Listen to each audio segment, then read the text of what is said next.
اعوذ باللہ من الشیطان الرجیم بسم اللہ الرحمن الرحیم آیت 186 وَإِذَا سَأَلَكَ عِبَادِي أَنِّي فَإِنِّي قَرِيبٌ أُجِيبُ دَعْوَةَ الدَّاعِ إِذَا دَعَانِ فَلْيَسْتَجِيبُوا لِي وَلْيُؤْمِنُوا بِي لَعَلَّهُمْ يَرْشُدُونَ۔ اور جب میرے بندے تجھ سے میرے بارے میں سوال کریں تو بے شک میں قریب ہوں، میں پکارنے والے کی دعا قبول کرتا ہوں جب وہ مجھے پکارے، تو لازم ہے کہ وہ میری بات مانیں اور مجھ پر ایمان لائیں تاکہ وہ ہدایت پائیں۔ یہاں پر رمضان کے مسائل چل رہے ہیں، اس سے پہلی آیت میں بھی رمضان کے بارے میں ہے اور اس کے بعد بھی رمضان کے ہی مسائل چل رہے ہیں، لیکن بیچ میں اللہ سبحانہ تعالیٰ نے اس آیت کو رکھا تو جس سے یہ پتہ چلتا ہے کہ رمضان کے مہینے میں روزوں کی حالت میں خصوصاً دعا کرنی چاہیے، اور خاص طور سے جو افطار کا وقت ہے وہ دعا کی قبولیت کا وقت ہوتا ہے۔ پھر دوسری خاص بات یہاں پر اللہ سبحانہ تعالیٰ نے عبادی میرے بندے، تو اس میں اللہ سبحانہ تعالیٰ نے اپنی رحمت کا اظہار فرمایا ہے۔ قریب، میں قریب ہوں، ایک طرح سے بندوں کو رغبت دلائی ہے کہ دعا مانگے۔ اللہ سبحانہ تعالیٰ یہ پسند فرماتا ہے اللہ کے بندے اس سے دعا مانگے۔ رسول اللہ صلی اللہ علیہ وسلم نے فرمایا کوئی مسلمان ایسا نہیں جو اللہ تعالیٰ سے کوئی دعا کرے جس میں اس سے کسی گناہ کی دعا نہ مانگی ہو، نہ قطع رحمی کی دعا مانگی ہو، تو پھر اس کے بدلے میں اللہ سبحانہ تعالیٰ اسے 3 چیزوں میں سے ایک عطا فرماتا ہے، یا تو اس کی دعا جلد قبول کر لیتا ہے، یا آخرت میں اس کا ذخیرہ کر لیتا ہے، یا اس سے اتنی ہی برائی کو ٹال دیتا ہے، یعنی کہ دعا نہیں قبول ہوئی لیکن اس کے بدلے میں کوئی برائی ٹل جاتی ہے بندے سے۔ اللہ سبحانہ تعالیٰ نے یہاں پر کچھ شرائط بتائی ہیں دعا کی قبولیت کی۔ دعا کی قبولیت کی اور شرائط ہمیں حدیث سے بھی پتہ چلتی ہے، لیکن یہاں 2 کا ذکر کیا گیا ہے کہ فَلْيَسْتَجِيبُوا لِي، یعنی میری بات مانے کا کیا مطلب ہے کہ بندے بھی اللہ سبحانہ تعالیٰ کے احکامات پر عمل کرے، اللہ کی باتوں کو مانے، اور دوسرا یہ کہ پر ایمان رکھے، یعنی توکل کے ساتھ دعا مانگے کہ جب اللہ سے ہم مانگتے تو اللہ سبحانہ تعالیٰ ضرور قبول فرماتے ہیں۔ تو ان 2 چیزوں سے انسان کی قبولیت، دعا کی قبولیت بڑھ جاتی ہے۔ جتنا فرما بردار انسان ہے، جتنا نیک انسان ہے، دین پر چلنے والا ہے، تو پھر اس کی دعائیں جلد قبول ہوتی ہے۔ اور توکل کے لیے ایک حدیث بھی ہے کہ اللہ سبحانہ تعالیٰ، رسول اللہ صلی اللہ علیہ وسلم نے فرمایا کہ اللہ تعالیٰ دعاؤں کو قبول فرماتا ہے جب تک کہ بندہ جلدی نہ کرے، اور جلدی نہ کرے کا کیا مطلب بتایا کہ بندہ یہ نہ کہے کہ میں نے تو دعا مانگی لیکن میری دعا قبول نہیں ہوتی،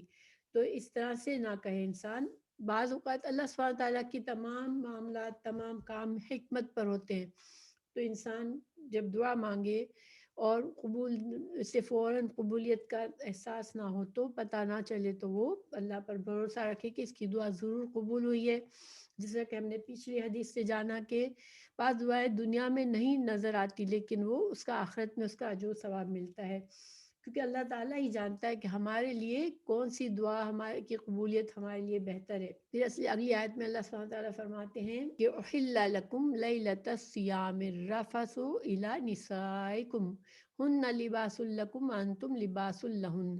علم اللہ انکم کنتم تختانون انفسکم فتاب علیکم وعفا عنکم فالآن باشروہن وابتغوا ما کتب اللہ لکم وکلوا واشربوا حتی یتبین لکم الخیط الابیض من الخیط الاسود من الفجر۔ تو یہاں تک کر لیتے ہیں۔ تمہارے لیے روزے کی رات میں اپنی عورتوں سے صحبت کرنا حلال کر دیا گیا، وہ تمہارے لیے لباس ہیں اور تم ان کے لیے لباس ہو۔ اللہ نے جان لیا کہ بے شک تم اپنی جانوں کی خیانت کرتے تھے، تو اس نے تم پر مہربانی فرمائی اور تمہیں معاف کر دیا، تو اب ان سے مباشرت کرو اور طلب کرو جو اللہ نے تمہارے لیے لکھا ہے، اور کھاؤ اور پیو یہاں تک کہ تمہارے لیے سیاہ دھاگے سے سفید دھاگا فجر کا خوب ظاہر ہو جائے۔ یہاں پر کچھ احکامات ہیں۔ جب شروع اسلام میں جب روزے فرض ہوئے تو جب روزہ کھولنے کے بعد سے لے کر عشاء تک کا وقت ہوتا تھا جس میں کچھ اور کھانا پینا انسان کر سکتا تھا، اور بیوی سے اپنی بیوی سے صحبت کر جائز تھی. لیکن اگر عشاء کی نماز پڑھ لی یا پھر انسان سو گیا تو اس کے بعد پھر اگر بیچ میں سے اس کی آنکھ کھلتی ہے کچھ دیر کے بعد بھی اور ابھی فجر کا وقت نہیں بھی ہوا، روزہ باندھنے کا وقت نہیں بھی ہوا، لیکن اب اس کو وہ نہ کچھ کھا پی سکتا تھا نہ وہ اپنی بیوی کے پاس جا سکتا تھا. اور یہ ظاہری بات ہے کہ اس میں بہت سختی تھی. اللہ سبحانہ تعالیٰ نے اس میں آسانی فرما دی، اب اجازت دے دی کہ یہاں پر اللہ سبحانہ تعالیٰ نے افطار سے لے کر صبح صادق تک جو کھانے پینے کی بھی اجازت دے دی اور بیوی سے مباشرت کی بھی اجازت فرما دی. پھر جو ہے خیط الابیض اور خیط الاسود کا معنی جو ہے وہ کچھ صحابہ کو اس میں سمجھ نہیں آیا، سفید دھاگا اور سیاہ دھاگا، تو رسول اللہ صلی اللہ علیہ وسلم نے ان کو سمجھایا. اس سے یہ بھی ثابت ہوا کہ عرب صرف لغت سے قرآن کی تفسیر نہیں کی جا سکتی، اس کے لیے حدیث کے ذریعے اس کی تفسیر سمجھنا ضروری ہے. پھر ایک اور مسئلہ یہاں پر یہ ثابت ہوا کہ انسان اگر جنابت کی حالت میں ہو تب بھی وہ سحری کھا کر روزے کی نیت کر لے اور پھر فجر کی نماز سے پہلے غسل جنابت کر لے تو یہ جائز ہے. یعنی کہ جنابت کی حالت میں روزہ شروع کرنا جو ہے وہ جائز ہے. یہاں پر یہ بھی ایک مسئلہ ثابت ہوتا ہے کہ روزہ مغرب ہوتے ہی افطار کر لینا چاہیے، اور حدیث سے بھی ثابت ہے کہ روزہ جو ہے وہ جلدی افطار کرنے میں بہتری. آپ صلی اللہ علیہ وسلم نے فرمایا کہ غروب شمس کے فوراً بعد روزہ افطار کر لو، تاخیر مت کرو. اور دوسرا یہاں پر یہ مسئلہ بھی ثابت ہوا کہ روزے میں وصال نہ کرو. وصال کیا ہے کہ انسان افطار کیے بغیر دوسرے روزے کی نیت کر لے، تو یہ اس کے لیے سختی سے منع فرمایا آپ صلی اللہ علیہ وسلم نے. ثم اتموا الصیام الی اللیل ولا تباشروہن وانتم عاکفون. اب اعتکاف کی حالت میں مباشرت جائز نہیں ہے. تو اعتکاف کیا ہے کہ انسان جو ہے اپنے آپ کو روک لے مسجد میں اللہ سبحانہ تعالیٰ کی عبادت کے لیے. مسنون اعتکاف جو ہے وہ صرف مسجد میں ہی ہو سکتا ہے، اور اس میں کچھ شرائط ہوتی ہے. انسان مسجد چھوڑ کے گھر نہیں جا سکتا اور نہ ہی بیوی کے قریب جا سکتا ہے. ہاں بیوی کوئی ضروری کام ہو تو بیوی سے بات کی جا سکتی ہے. اور دوسری بات یہ یہاں پر ہے ثابت ہو رہی ہے کہ مسجد ہی میں عورتیں ہو یا مرد، عورت اور مرد سب کے لیے مسجد میں اعتکاف ہو سکتا ہے. عورتیں گھر میں اعتکاف جو کرنا چاہتی ہیں وہ شریعت یعنی آپ صلی اللہ علیہ وسلم کی سنت سے جو اعتکاف ہے وہ گھر میں نہیں ہوتا، مسجد ہی میں ہوتا ہے. تو پھر لیکن عورتوں کے لیے اگر صحیح انتظام ہے مسجد میں، مردوں سے بالکل الگ تھلگ انتظام ہے، پردے کا صحیح انتظام کیا گیا ہے تو عورتیں مسجد میں اعتکاف کریں. ورنہ یہ نہ ہو کہ صحیح پردے کا انتظام نہیں ہے اور عورتیں اور مرد جو ہیں وہ ایک ہی جگہ پر ہیں یا آپس میں اختلاط کی گنجائش ہے، تو پھر اس میں پھر ایسی عبادات ہمیں منع کی گئی ہے جس میں گناہ کی گنجائش ہو، تو سے انسان پھر بچنا چاہیے. بہتر ہے کہ پھر وہ عورتیں گھر میں ہی رہیں. رسول اللہ صلی اللہ علیہ وسلم کی ازواج مطہرات جو ہیں وہ مسجد میں اعتکاف کرتی تھی، تو اگر مسجدوں میں یہ انتظام ہے تو یہ عورتوں کو بھی کرنا چاہیے. وَلَا تَأْكُلُوا أَمْوَالَكُمْ بَيْنَكُمْ بِالْبَاطِلِ وَتُدْلُوا بِهَا إِلَى الْحُكَّامِ لِتَأْكُلُوا فَرِيقًا مِّنْ أَمْوَالِ النَّاسِ بِالْإِثْمِ وَأَنْتُمْ تَعْلَمُونَ. ایک دوسرے کا مال ناحق نہ کھاؤ، نہ حاکموں کو رشوت پہنچا کر کسی کا کچھ مال ظلم و ستم سے اپنا لیا کرو حالانکہ تم جانتے ہو. تو ناحق مال کے لیے دو طرح سے ہو سکتا ہے. ایک تو انسان کے پاس کسی کا حق نکلتا ہو لیکن جس کا حق ہے اس کے پاس کوئی ثبوت نہیں ہے اور انسان غلط دلائل پیش کر کے عدالت سے اپنے حق میں فیصلہ کروا لے، تو یہ ہو سکتا ہے کہ انسان قاضی کو یا حاکم کو تو دھوکہ دے دے، اپنی مرضی کا فیصلہ کرا لے، لیکن اللہ سبحانہ تعالیٰ سے کچھ چھپا ہوا نہیں ہے. اور دوسرا اس سے یہ ثابت ہوتا ہے کہ انسان رشوت دے کر بھی کسی کے ناجائز طور پر کسی کا مال کو پر قبضہ نہ کرے. پھر اللہ سبحانہ تعالیٰ پھر آیت ہے یسألونک عن الأہلہ قل ہی مواقیت للناس والحج وليس البر بأن تأتوا البيوت من ظهورها ولكن البر من اتقى وَأْتُوا الْبُيُوتَ مِنْ أَبْوَابِهَا وَاتَّقُوا اللَّهَ لَعَلَّكُمْ تُفْلِحُونَ۔ اللہ تعالیٰ فرما رہے ہیں کہ لوگ آپ سے چاند کے بارے میں سوال کرتے ہیں، آپ کہہ دیجئے کہ یہ لوگوں کی عبادت اور وقتوں اور حج کے موسم کے لیے ہے، احرام کی حالت میں اور گھروں کے پیچھے سے تمہارا آنا کچھ نیکی نہیں، بلکہ نیکی والا وہ ہے جو متقی ہو، اور گھروں میں تو دروازوں میں سے ہی آیا کرو۔ اللہ تعالیٰ فرما رہے ہیں کہ یہاں پر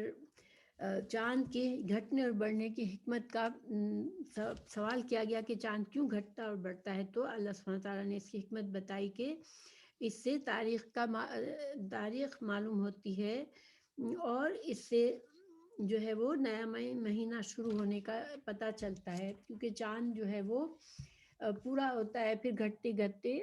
ختم ہو جاتا ہے، اور پھر نیا چاند نکلنے پر نیا مہینہ شروع ہوتا ہے۔ تو اس سے بطور کیلنڈر اس کو استعمال کیا گیا، اور اس سے حج اور مختلف کفارات اور معاملات، مثلا طلاق کی عدت، وفات میں بیوہ کی عدت، یہ ساری چیزیں چاند کے تاریخ کے لحاظ سے اسلامی شریعت میں معلوم کی جاتی ہے۔ گھر کے اندر جب حج کی احرام باندھنے کے بعد گھر میں پیچھے سے داخل ہونا، تو یہ ایک رسم تھی یا طریقہ تھا جو جاہلیت میں رائج تھا، کہ لوگ ایک بار جب حج کی نیت کر لیتے اور پھر کسی کام سے گھر میں داخل ہونا ہوتا، تو وہ گھر کے دروازے سے آنے کے بجائے پیچھے سے دیوار پھلانگ کر داخل ہوتے تھے۔ اللہ سبحانہ تعالیٰ نے ایسا کرنے سے منع فرمایا کہ گھروں میں دروازے ہی سے داخل ہوا کرو، اور اس قسم کی رسومات جو ہے وہ جاہلانہ رسومات جو ہے وہ ہمارے دین کا حصہ نہیں ہے۔ پھر اللہ سبحانہ تعالیٰ فرما رہے ہیں کہ وَقَاتِلُوا فِي سَبِيلِ اللَّهِ الَّذِينَ يُقَاتِلُونَكُمْ وَلَا تَعْتَدُوا إِنَّ اللَّهَ لَا يُحِبُّ الْمُعْتَدِينَ۔ لڑو اللہ کی راہ میں اور ان سے جو تم سے لڑتے ہیں، اور زیادتی نہ کرو، اللہ تعالیٰ زیادتی کرنے والوں کو پسند نہیں فرماتا۔ تو یہ آیت جو ہے وہ پہلی مرتبہ اس میں اللہ سبحانہ تعالیٰ نے لڑنے کی اجازت دی مسلمانوں کو، اور اس میں جو ان لوگوں سے جنگ کرنے کا حکم ہے جو کہ خود لڑنے کے لیے آتے ہیں مسلمانوں سے، اور پھر زیادتی نہ کرو کا کیا مطلب ہے کہ جنگ میں مسلح نہ کرو، جب جو جنگ میں مارے جاتے ہیں ان کے جسم پر ان کے جسم میں کوئی خرابی نہ کرو۔ اسی طرح جیسے پہلے زمانے میں یہ ہوتا تھا کہ لوگ اپنے دشمنوں کے ناک کان وغیرہ کاٹ دیا کرتے تھے، تو اس سے منع فرمایا اللہ تعالیٰ نے، اور عورتوں بچوں اور بوڑھوں کو قتل نہ کرو، جو کہ جنگ میں اگر وہ حصہ لینے کے لیے نہیں آئے ہیں تو ان کو تم نہ قتل کرو۔ اسی طرح درختوں کو جلانا، جانوروں وغیرہ کو، جن چیزوں سے تمہیں کوئی نقصان نہیں ہے ان کو کوئی نقصان نہ پہنچاؤ، یعنی کہ جو جنگ کے لیے آ رہا ہے بس اسی سے تم جنگ کرو۔ اس میں یہ بھی کہا گیا کہ اس میں صرف اسی وقت قتال کی اجازت ہے جب کہ خود دشمن لڑنے کے لیے آئے،